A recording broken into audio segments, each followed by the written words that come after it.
Bonjour à toutes et à tous, j'espère que vous allez bien. Je suis très heureuse de vous retrouver aujourd'hui pour une nouvelle vidéo sur la chaîne où on va encore parler lecture. En ce moment, on ne fait que ça. Que voulez-vous? Que voulez-vous? Voilà, c'est un virus assez virulent. Et on va donc continuer notre quadrilogie autour des lectures des 4 saisons avec la saison qui approche à grands pas puisqu'elle arrive le 20 mars, qui est donc le printemps. C'est pas très évident parce qu'aujourd'hui il neige, je ne sais pas pour vous, mais chez moi en tout cas il neige. Alors c'est bien agréable, hein, on va pas se plaindre.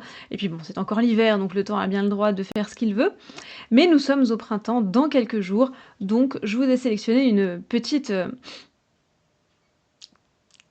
assez conséquente, monstrueuse sélection de lecture de printemps. Et donc on va se lancer tout de suite pour vous donner peut-être un petit peu d'idées, un petit peu d'inspiration si vous n'en avez pas. Comment peut-on ne pas avoir d'inspiration pour les lectures de printemps?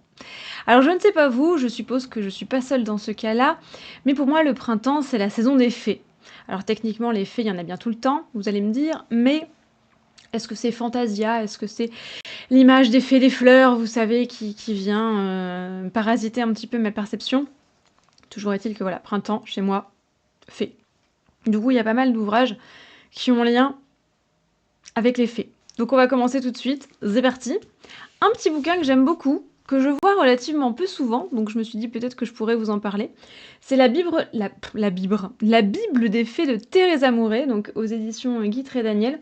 Alors c'est un petit bouquin qui rentre pas vraiment dans les détails, mais qui a l'avantage de faire découvrir énormément de fées différentes, de catégories de personnages du petit peuple. Alors c'est bien de creuser un petit peu parce que bah, du coup il n'y a pas... Comme je vous dis, ça rentre pas forcément bien dans les détails. Malheureusement, il n'y a pas de bibliographie, donc c'est un petit peu gênant. Mais bon, c'était l'époque, que voulez-vous, les bibliographies, on s'en tamponnait allègrement. Mais bon, ça permet quand même de mettre un pied dans ce domaine-là. Il est plutôt joli, il y a des belles illustrations. Je vais vous en donner un exemple. Alors, il y a des œuvres d'art, mais il y a aussi une illustratrice ou un illustrateur qui a fait un travail assez remarquable dessus. Voilà, je vous montre par exemple des... Voilà, donc les faits sont répartis en différentes catégories. Il y a les 4 éléments, il y a les faits du foyer, il y a pas mal de petites choses là. Je voulais regarder l'illustration. Elle n'est pas mentionnée, je crois. Un plaisir toujours de ne pas mentionner les illustrateurs, ça fait toujours une grande joie. Bref, en tout cas, l'illustrateur ou l'illustratrice a fait un très beau travail. Ah si, il y a une mini bibliographie, il y a 3 bouquins à la fin. Voilà, bref. Donc voilà, je ne sais pas qui est l'illustrateur ou l'illustratrice, en tout cas, très joli travail. Celui-là, je vous en reparle. Je vous en ai déjà parlé. J'en parle tout le temps de ce bouquin. J'en ai même parlé dans Une année en magie. Tellement je l'aime. Je crois que c'est un de mes bouquins préférés de l'univers. J'avais donc fait une fiche de lecture, enfin une fiche de lecture, un club de lecture, pardon, sur le sujet dans Une année en magie. Donc si jamais, instant promo.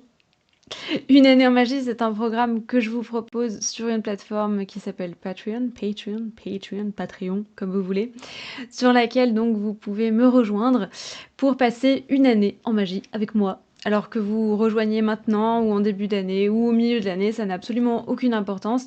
L'idée, c'est de vous donner tous les mois un contenu pour vous donner de l'inspiration en fait ce mois, enfin sur le mois en question, pour vous aider à célébrer les sabbats, à comprendre le déroulement des saisons avec donc des explorations mythologiques, légendaires, folkloriques, traditionnelles, des rituels magiques, des petits sortilèges assez simples, des petites magies du quotidien, de la sorcellerie plus traditionnelle, des conseils de lecture, bref, plein de choses pour vous aider au quotidien à mieux vivre votre pratique, votre magie, votre paganisme, ou tout simplement à vous reconnecter au cycle des saisons.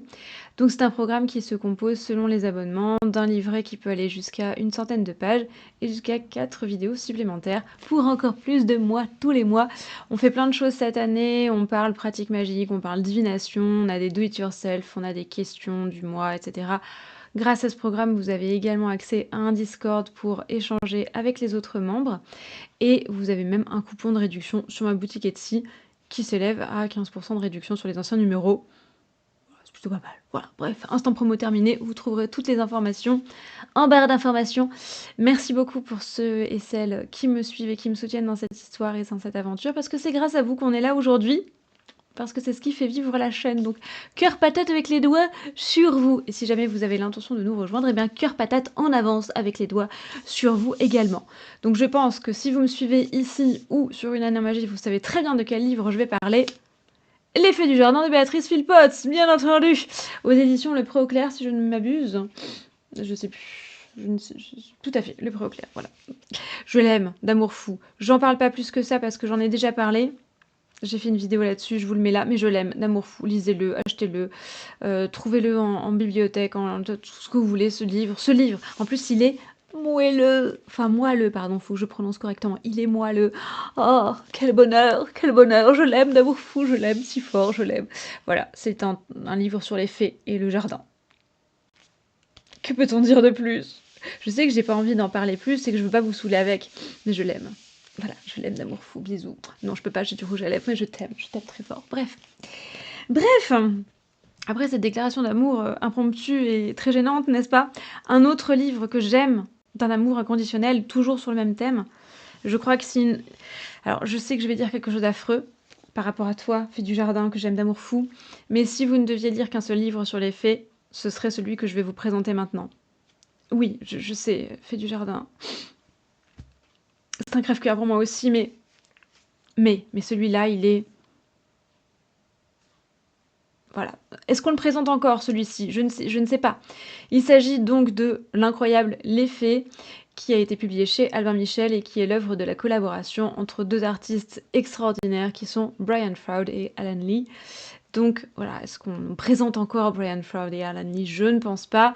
En tout cas, ce bouquin, c'est une merveille. Voilà, c'est une merveille graphique, c'est une merveille de texte. Il est absolument somptueux. Donc, il est réalisé sous forme un peu de carnet de croquis, comme ça, avec des petits passages soit tapés, soit manuscrits. C'est absolument incroyable. Les illustrations sont bien entendu extraordinaires, hein. On est dans Brian Froud et dans Alan Lee, donc a-t-on encore besoin de dire à quel point? Alors là, c'est Brian Froud, je vais vous montrer du Alan Lee pour que vous compreniez un petit peu de quoi qu'on cause.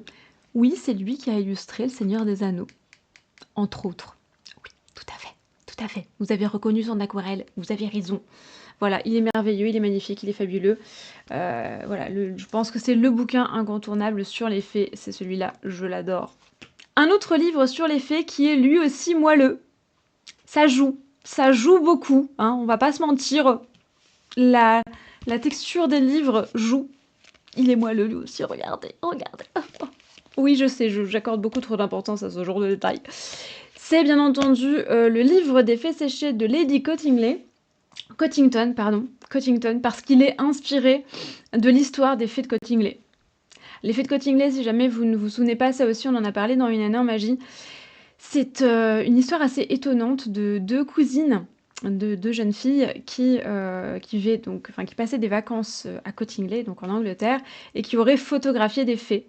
Il y a des photographies, alors on voit évidemment que ce sont des fées en papier, c'est assez drôle, mais là où l'histoire est allée très très loin, c'est qu'il faut savoir que cette affaire a défrayé la chronique, elle a fait beaucoup de bruit à l'époque, et que certains grands noms de la littérature se sont impliqués dans l'histoire et se sont prononcés, en particulier Sir Arthur Conan Doyle, donc qui est le papa de Sherlock Holmes et qui est aussi le rédacteur du Monde perdu, entre autres romans extraordinaires, qui a défendu en fait le cas des fées de Cottingley et a essayé de prouver leur existence. Donc c'est assez chouette pour être mentionné. Donc évidemment, ce livre-là est une histoire un petit peu différente.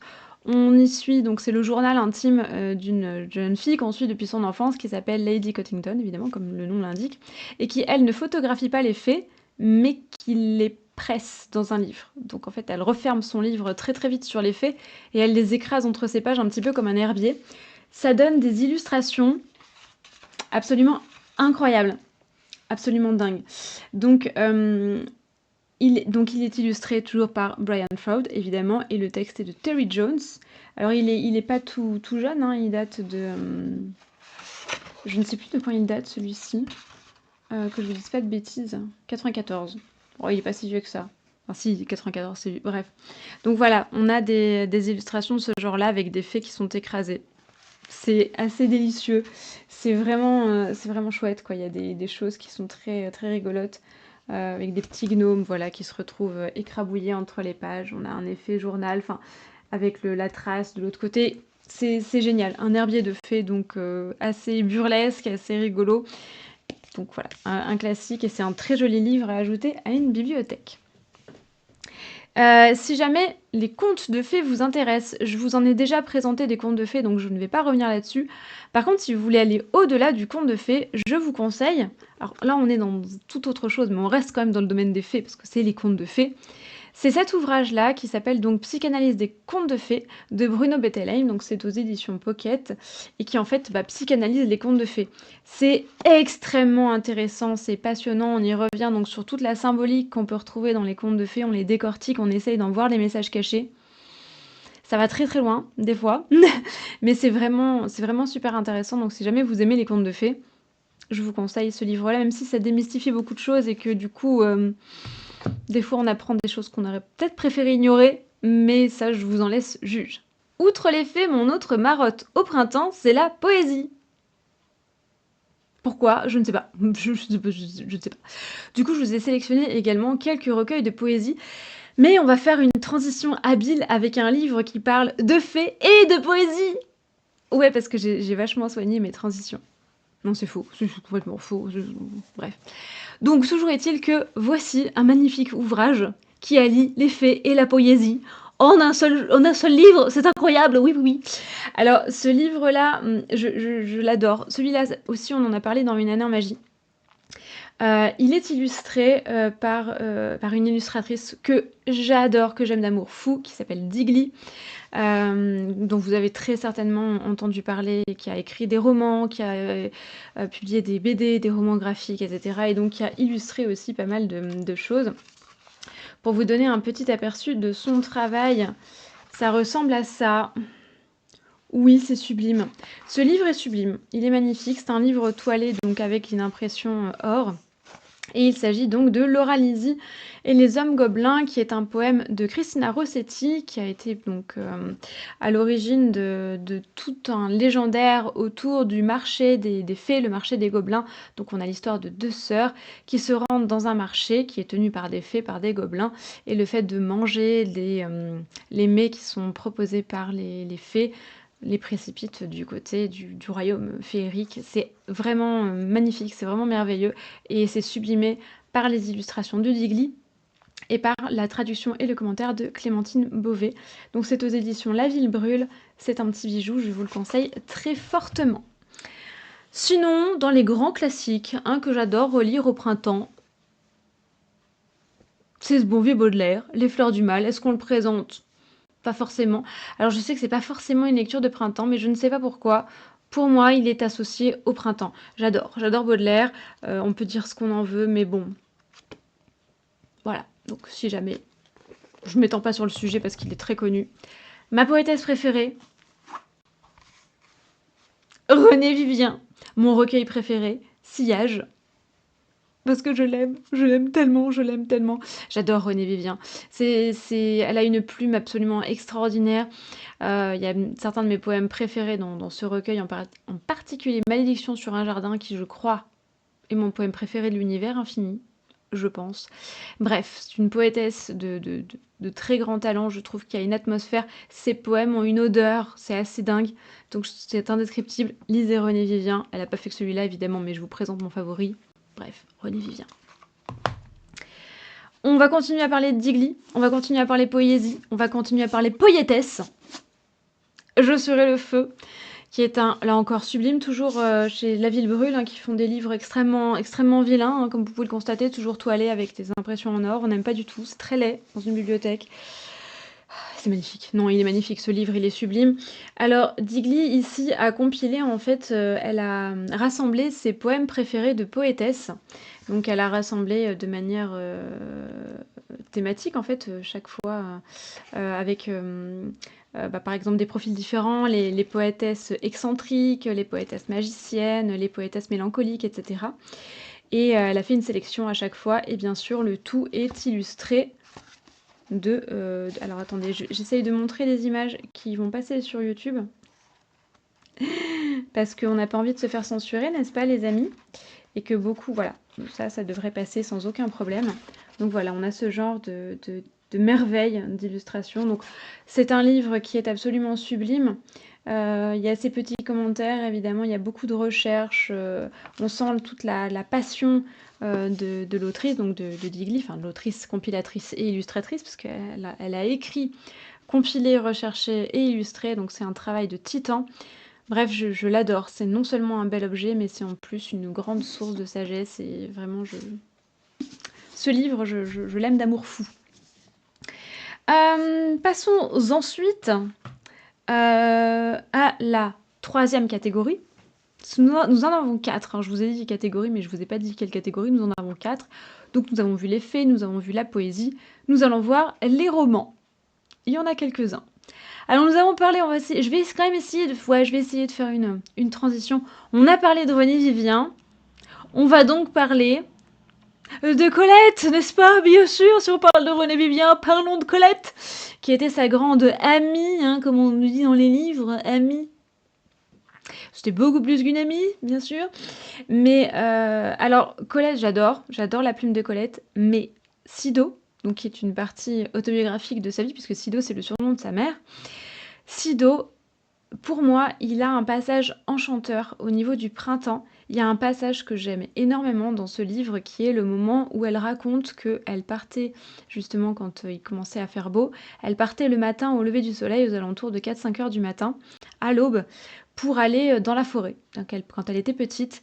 Et il y a un passage où elle nous raconte que justement elle allait boire l'eau d'une fontaine, elle nous décrit le goût de la fontaine. Et ce passage, pour moi, c'est le printemps à l'état pur.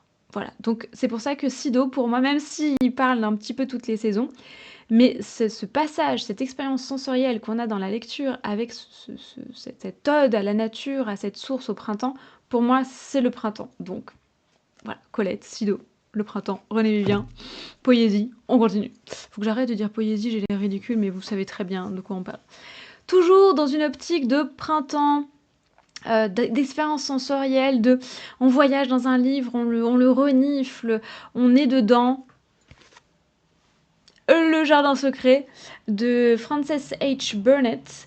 Alors celui-ci, il est aux éditions Folio Junior. Je l'avais pris parce qu'il est illustré. Voilà, je trouve que les illustrations apportent un petit plus. C'est relativement joli. Il n'y en a pas énormément, mais elles ont le mérite d'exister. Voilà, on aime bien. Donc les illustrations là, je ne sais pas de qui elles sont, que je ne vous... J'aimerais bien que... Ah si, là ils sont mis... ouais. Jacques Rosier et Monique Gaudriot. Bien, bravo les éditions Folio Junior, vous au moins vous mentionnez vos illustrateurs, ça fait plaisir. C'est un roman que j'adore, c'est un roman qui est catégorisé jeunesse. Il y a eu plusieurs films sur le sujet, je vous conseille le plus ancien, celui dans les années 90. Bon, le plus récent est pas mal, mais je sais pas, je trouve qu'il a, il a moins d'enchantement que le plus ancien, qui a certes vieilli, mais qui reste une pépite. Donc on y suit l'histoire d'une orpheline qui s'appelle Mary Lennox, qui a grandi aux Indes britanniques. Ses parents sont décédés à cause d'une terrible épidémie de choléra, donc on est dans du joyeux au départ. Mary se retrouve toute seule, catapultée dans la maison de son oncle, donc en Angleterre. Elle a eu une éducation assez particulière, extrêmement distante. Ses parents s'en foutaient royalement, faut bien dire ce qui est. Donc c'est une enfant qui a relativement peu d'empathie, qui n'est pas très sympathique au départ, qui a l'habitude de se faire servir, d'avoir des serviteurs à sa botte, etc. Sauf qu'elle se retrouve là, brusquement, dans un manoir où tout le monde s'en fout. Encore plus d'elle. C'est-à-dire qu'elle est livrée à elle-même et du coup elle va essayer de se recréer un monde et surtout elle va découvrir que son oncle a un fils qui est malade, qu'elle n'a pas le droit de voir parce que il est cloîtré dans sa chambre en étant malade. Elle se rend compte que la vérité n'est pas si simple que ça et surtout elle tombe sur un jardin secret qui va devenir son refuge et qui va l'aider à se reconstruire. C'est un roman absolument merveilleux, il est très émouvant, il est très féerique, Il est à la fois optimiste et triste, il est très doux amer, c'est magnifique. Le film est aussi très très beau, donc c'est pour ça que je vous encourage à le voir si jamais vous ne l'avez pas vu. Bref, Jardin secret pour moi c'est vraiment un de mes livres préférés. Un petit peu dans le même goût, un petit peu dans le même ton, puisqu'on va suivre aussi l'histoire d'une jeune fille, mais très différente. Là, je sais que j'ai au moins quelqu'un qui va rebondir dessus, parce que je sais que, voilà. Hmm. Le château de Cassandra, donc qui est de Dodie Smith. Le château de Cassandra, donc, nous raconte l'histoire d'une jeune fille qui s'appelle, oh quelle surprise, Cassandra. Nous sommes encore une fois en Angleterre avec ce roman-là.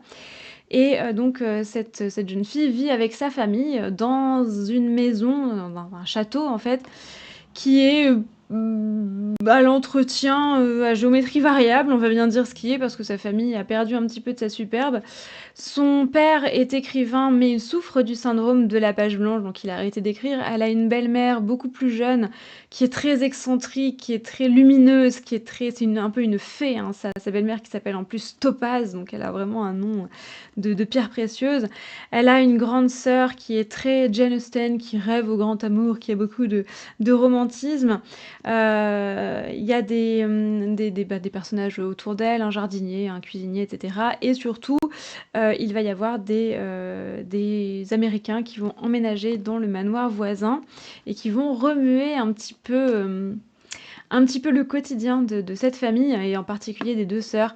En tout cas, c'est vraiment un roman que j'adore. Il m'a été conseillé par un ami, c'est le roman préféré, je crois, si je me trompe pas, c'est ton roman préféré, de mon ami Arnaud qui m'en a recommandé la lecture et je te remercie parce que vraiment ce bouquin, je l'adore. Alors il est printanier mais pas que, hein, parce que l'histoire se suit sur une période assez longue. Mais comme je l'ai lu au printemps, bah moi, pour moi, il est vraiment connoté printemps. C'est vraiment magnifique, hein. C'est un petit peu dans la même veine que Le Jardin secret. C'est un livre qui nous fait rêver, qui nous emmène dans un univers un peu fantasque, un peu féerique. Et c'est vraiment une lecture délicieuse. Donc je vous le conseille fortement. Restons dans le domaine justement un peu... Allez, on va régresser un petit peu. On va replonger un petit peu dans la jeunesse, n'est-ce pas? Et enfin, pas complètement, mais un petit peu tout de même. Il y a une série de livres que j'ai découvert malheureusement beaucoup trop tard, parce que c'est seulement il y a quelques mois que j'ai mis le nez dedans, via le travail de l'illustratrice que j'aime énormément, qui s'appelle Sanoé. Je pense que vous voyez où je veux en venir. C'est une saga en 4 tomes, et chacun des tomes donc se concentre sur une saison.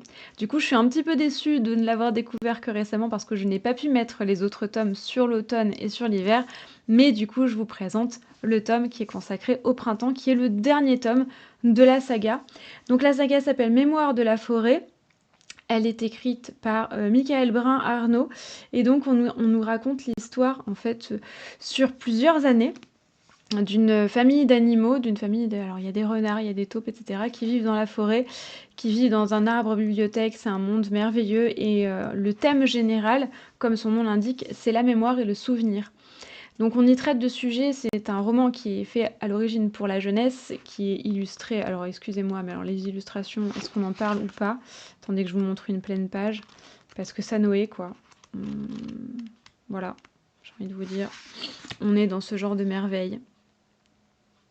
C'est très très beau. Donc c'est publié chez l'École des loisirs.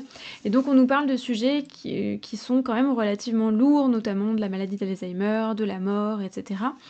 De l'abandon, de la trahison, aussi de l'homosexualité et du rejet qu'on peut avoir face à ça dans certaines familles. Ce sont donc des sujets qui sont assez sérieux, mais qui sont abordés avec une très très grande douceur, beaucoup beaucoup de tendresse.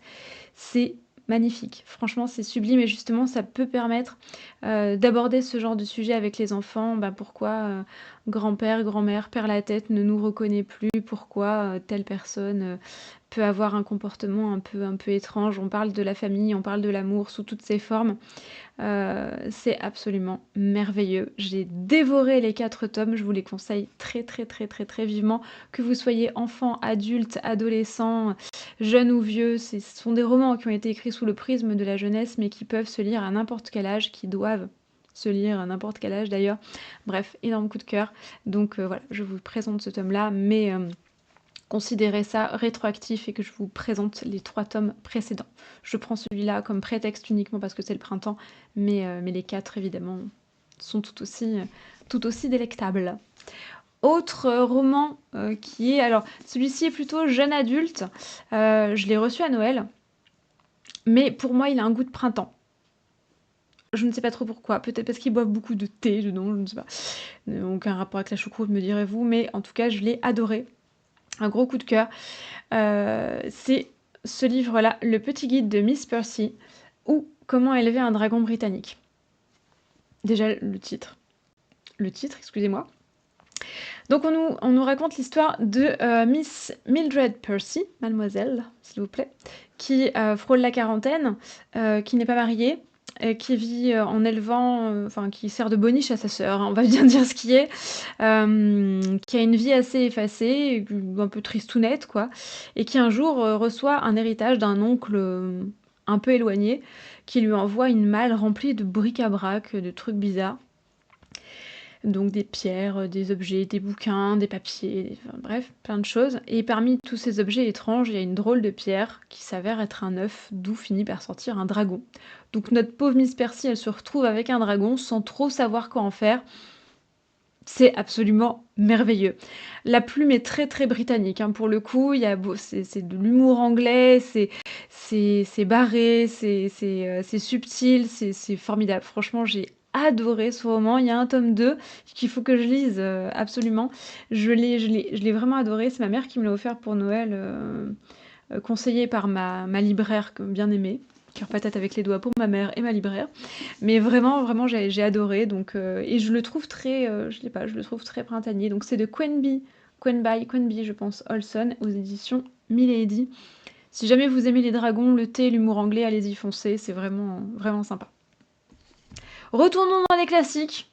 Grand classique, très grand classique. Je vous en présente une version illustrée, mais il en existe pléthore. Alice au Pays des Merveilles. Puisqu'on parle de thé, comment ne pas parler d'Alice au Pays des Merveilles? Pour moi, c'est vraiment une lecture de printemps. Peut-être pour le thé, encore une fois, je ne sais pas ce que j'ai avec le thé et le printemps, pourtant le thé est intemporel, mais je ne sais pas. Bref, présente-t-on encore Alice au Pays des Merveilles? Non. C'est le genre de bouquin qu'on peut relire toute sa vie et en ayant l'impression à chaque fois de lire un livre différent, parce qu'on ne comprend pas la même chose en fonction de notre âge. Je trouve ça merveilleux. Ça me le fait aussi avec Le Petit Prince et dans une autre mesure avec Le Seigneur des Anneaux. Mais vraiment, c'est un bouquin qui a tellement de niveaux de lecture. On peut même pas le présenter. Il y a eu des thèses de doctorat qui ont été faites dessus, qui sont passionnantes au demeurant. D'ailleurs, je vous encourage à les lire si jamais ça vous intéresse. Donc ici, j'ai la version illustrée par Benjamin Lacombe aux éditions Métamorphose. Évidemment, voilà, hein, c'est très très laid, hein, c'est très très laid, voilà, comme toujours. Hein. Bon, Benjamin Lacombe, hein, le présente-t-on encore? Non. Voilà, en tout cas, c'est un bouquin que j'aime beaucoup. Le petit lapin, Lapinou, voilà. Donc, Alice au Pays des Merveilles. Je m'étends pas là-dessus parce que, là encore, c'est un immense classique. Autre grand classique, et là je sens qu'il va y avoir 2 teams. La team qui va être d'accord avec moi, et la team qui va trouver que c'est une hérésie et que j'aurais dû attendre la prochaine vidéo pour présenter ce livre, parce que c'est pas une lecture de printemps, c'est une lecture d'été, ok? Le songe d'une nuit d'été, de l'ami Shakespeare. Alors oui, dans le titre, oui, c'est une lecture d'été. Je suis d'accord. Alors, pour ma défense, il y a des fées dedans. Notamment le roi et la reine des fées, Oberon et Titania. Eux aussi, on en a parlé dans Une année en magie d'ailleurs. Et surtout, en fait, il y a une assez grande controverse parce qu'il se pourrait que l'ami Shakespeare ait confondu les célébrations de Midsummer, donc ce qu'on appelle le songe d'une d'été, A Midsummer Night's Dream, donc Midsummer c'est le solstice d'été. Donc même si c'est le cas, on est au solstice d'été, on est donc au tout début de l'été. Même si Midsummer ça veut dire milieu de l'été, mais ça c'est à cause d'un ancien calendrier celtique, bref, vous avez compris. Donc même on n'est pas complètement en été, en tout cas pas depuis plus de 24 heures, ok? Et surtout, il se pourrait qu'il ait confondu pas mal de ces célébrations avec les célébrations du 1er mai, donc de ce qu'on appelle aujourd'hui Beltane. Du coup, pour moi, c'est une lecture de printemps. Il y a vraiment ce parfum extrêmement frais, extrêmement fleuri. En plus, il nous parle des violettes. Les violettes ne fleurissent pas en été, les amis. Les violettes fleurissent au printemps. Même en Angleterre, oui, absolument. Il faut que j'arrête de faire... voilà. Mais voilà, pour moi, c'est une lecture de printemps. Et en fait, je suis chez moi, je suis sur ma chaîne, je fais ce que je veux. Si j'ai décidé que c'était une lecture de printemps, ce serait une lecture de printemps, ok. Donc voilà. Les fleurs, les bonnes odeurs, l'amour, cuicui, les farces, le printemps. It's a Night's Dream. D'ailleurs, profitez-en pour regarder le film avec Christian Bale, parce que franchement, vous allez vous marrer. Voilà, j'en dis pas plus. On continue sur les romans, cette fois-ci des romans qui ont beaucoup moins l'air printanier, mais qui pour moi le sont. Pour des raisons qui m'appartiennent, parce que je suis chez moi et que je fais ce que je veux, ok, on n'est pas en démocratie ici, n'est-ce pas? Donc, oui, je sais, c'est incongru, on s'y attendait pas à celui-là.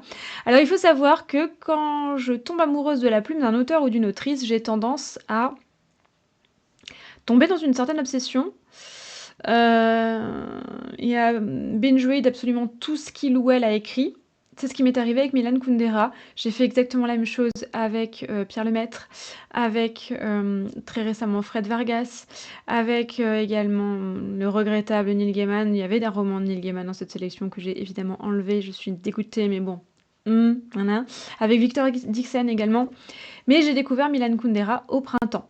J'ai bouffé toute la bibliographie de Milan Kundera en 2 mois, au printemps, il y a 2 ou 3 ans, je ne sais plus. Et mon préféré, c'est celui-ci, c'est L'Identité. J'aime énormément Milan Kundera, pour plein de raisons. Mais ce livre-là, je l'aime particulièrement justement parce qu'il parle des différents masques qu'on peut porter en société. Je peux pas vous le raconter parce que c'est inracontable, Kundera, mais vraiment la question de qui on est quand on est avec les autres, qui on est quand on est avec qui on est quand on est avec soi-même. Bref, je l'adore et je l'ai mis au printemps parce que Kundera, pour moi, dès que le printemps arrive, j'ai envie de relire Kundera. Ne cherchez pas, c'est comme ça. Il y a une chose que j'aime aussi beaucoup, beaucoup lire au printemps, c'est l'humour. Parce que pour moi, le printemps, c'est une saison légère, c'est une saison de potentiel, de nouveaux départs. Et autant, vous avez vu dans mes lectures d'hiver, si jamais vous n'avez pas vu mes recommandations lecture d'hiver, je vous les mets par là, que j'ai des lectures d'hiver qui sont assez lourdes, obscures et sombres. Dans la nuit noire et obscure, obscure et sombre, Isabelle s'est cognée contre les murs. Au printemps, j'aime les lectures un peu plus légères, dit-elle, alors que le 3e livre de cette pile est une lecture extrêmement sombre. Mais vous allez faire comme si vous n'aviez pas vu. En tout cas, je vous ai donc sélectionné 2 bouquins que j'adore relire au printemps parce qu'ils me mettent dans un mood, dans une humeur absolument merveilleuse. C'est bien évidemment l'incroyable Guide du voyageur galactique de Douglas Adams, donc qui est en 4 tomes. C'est génial, franchement c'est génial. D'ailleurs vous aurez la réponse, Voilà, je vous en dis pas plus.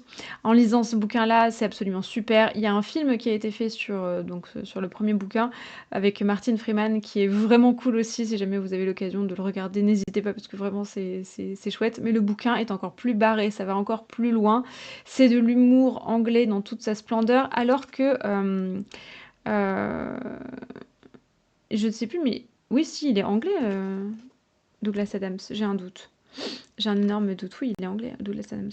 Enfin, il était, parce que malheureusement, il est décédé.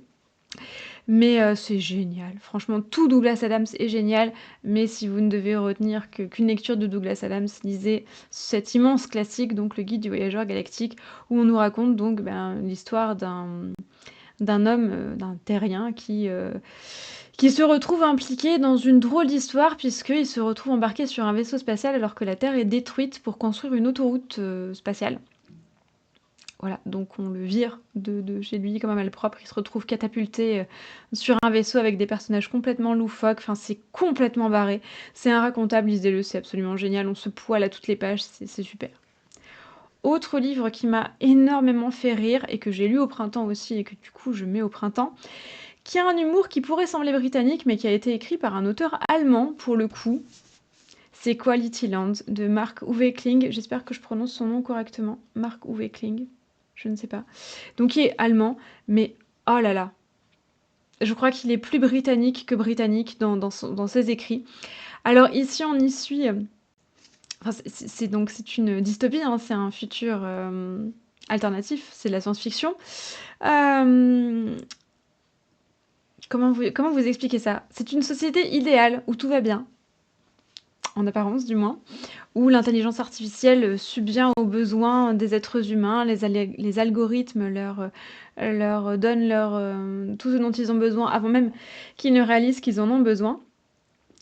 Les personnages sont nommés, leur nom de famille vient de la profession de leurs parents. Du coup, il y a des choses extraordinaires. Du coup, le héros s'appelle Peter Schomer. Voilà, c'est drôle. Et on a des noms de... Enfin, c'est si drôle. C'est si drôle. C'est un loser, hein, Peter Schomer, il est naze. Il est vraiment à côté de la plaque. Il a une vie bof, dans un univers bof. Enfin, tout est bof, en fait. Et lui, voilà, il se retrouve dans cette vie en apparence parfaite, avec une vie bof, en se demandant un peu pourquoi. C'est absolument génial. Alors, c'est très satirique par rapport à notre société, hein, ça grince des dents fort, fort, fort.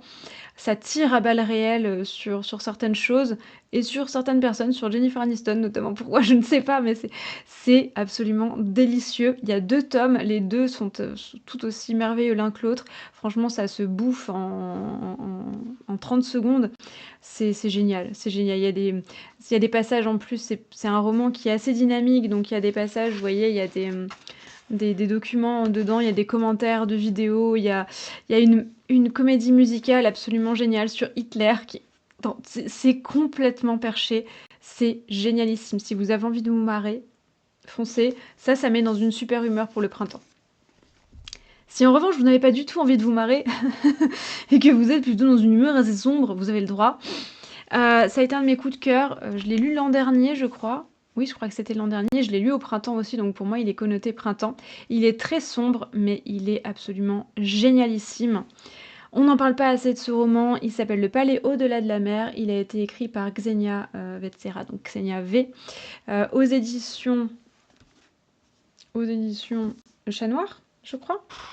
Je crois que c'est les éditions du Chat Noir. Absolument.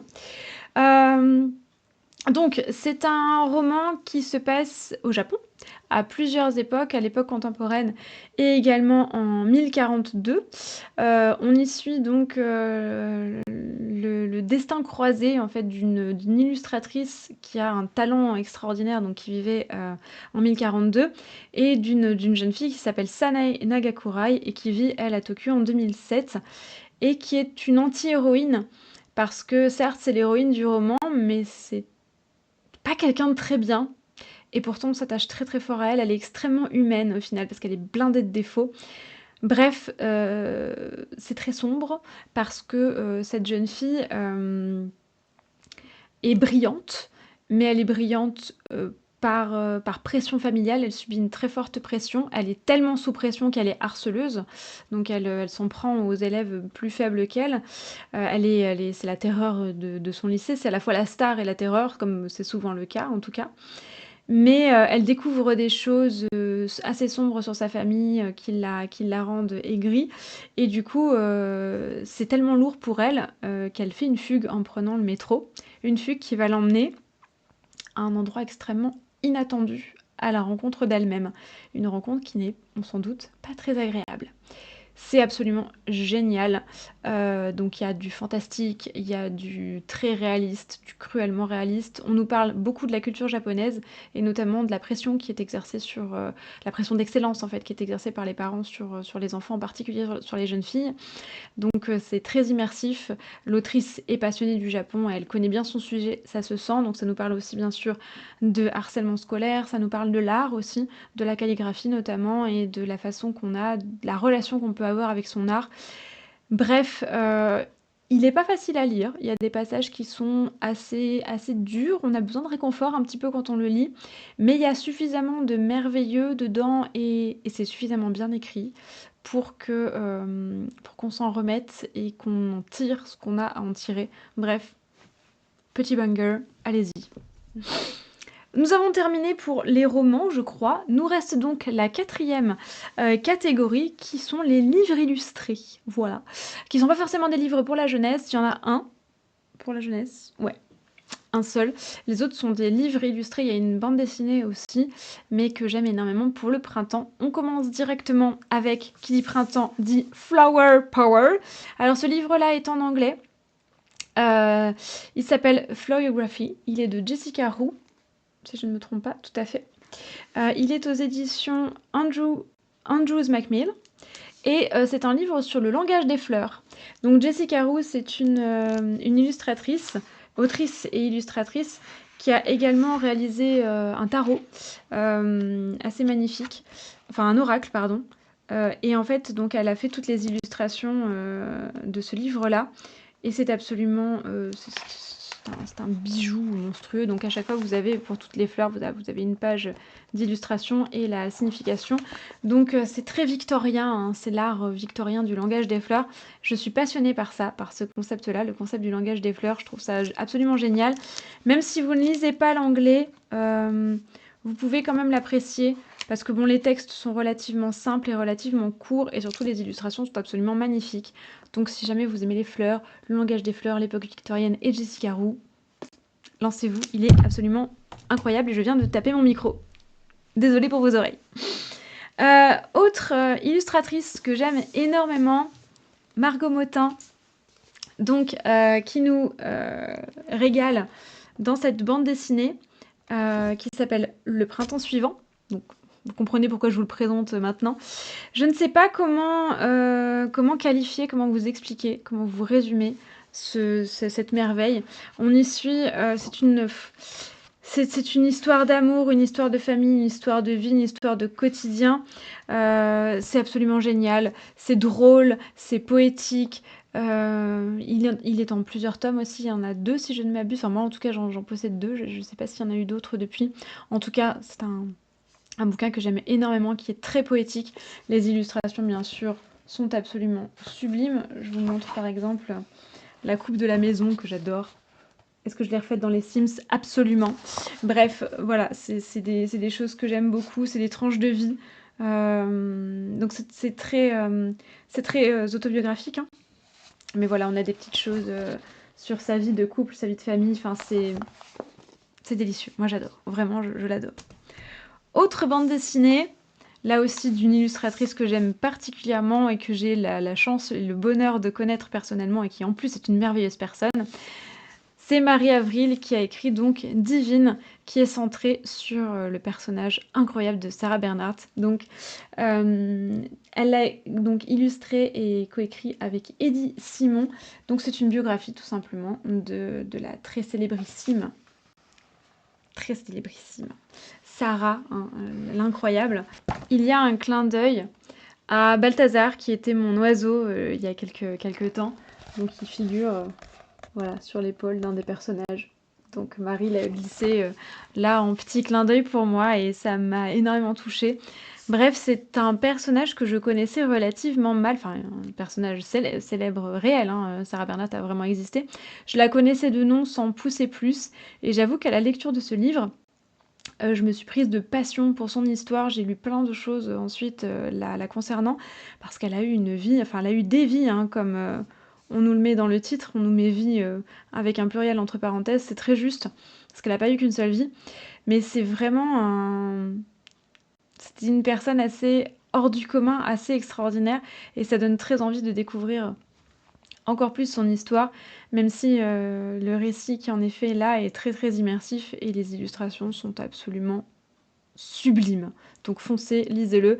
Je l'ai lu en une après-midi tellement j'étais accro, je l'ai vraiment adoré. J'adore ce livre et je le trouve aussi très printanier, je ne sais pas pourquoi.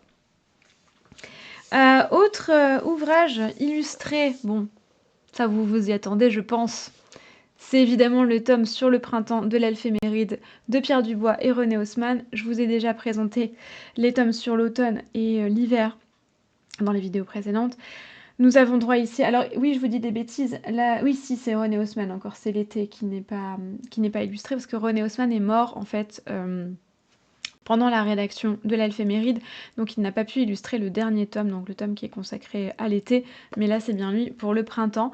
Donc on a les 3 mois du printemps, mars, avril, mai, qui sont détaillés ici avec toujours plein de petits points folkloriques, les plantes, les animaux, les fêtes, les saints, bref, toutes les petites choses qu'on retrouve tous les mois. C'est un trésor d'inspiration, de poésie, de folklore, avec toujours la plume extrêmement la plume de conteur finalement de Pierre Dubois. On dirait qu'il nous raconte l'histoire au coin du feu. C'est toujours un bonheur à lire. Et puis bien évidemment, c'est très laid, hein, toujours.